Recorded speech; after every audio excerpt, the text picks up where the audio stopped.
নমস্কার বন্ধুরা, সাজকথার নতুন পর্বে আপনাদের প্রত্যেককে স্বাগত জানাই। অনিন্দিতার সাথে আমার ইউটিউব চ্যানেলে আমি অনিন্দিতা দাস আপনাদের প্রত্যেককে জানাচ্ছি সাজকথার নতুন পর্বে আমি কি পরেছি সেটা। আজকে একদম দেখুন, এটা একটা পশ্চিমবঙ্গে তৈরি একটা মানে জামদানি শাড়ি, এবং এই জামদানি শাড়িটা হচ্ছে সাদা আর নীল দিয়ে, তার মধ্যে একটুখানি জড়ি দিয়ে কাজ করা রয়েছে। তো এটা খুব ট্র্যাডিশনাল সনাতনী একটা শাড়ি। আর তার সাথে আমি একটা মৌকি দেওয়া একটা নীল রঙের ব্লাউজ পরেছি এটার সঙ্গে ম্যাচ করে। আর একদম আধুনিক গয়না, এই যে একদম আধুনিক বিডসের গয়না, অক্সিডাইজড আর বিডস দিয়ে গয়না নীল রঙের, স্বভাবতই এখানে যেহেতু নীল রয়েছে।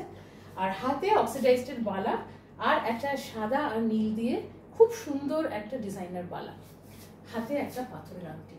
তো আমার মনে হয় এই ধরনের সাজের সঙ্গে, মানে এই ধরনের সাবেকি শাড়ির সঙ্গে একটু পেয়ারা করে আধুনিকতার ছোঁয়া মিশিয়ে যে সাজ, সেটা সত্যি ফুরফুরে একটা মেজাজ এনে দেয় মনে প্রাণে। এবং আপনারা যদি এরকম ভাবে সাজতে চান অবশ্যই আমাকে কমেন্ট করে জানাবেন। প্রত্যেকে খুব ভালো থাকবেন। নমস্কার।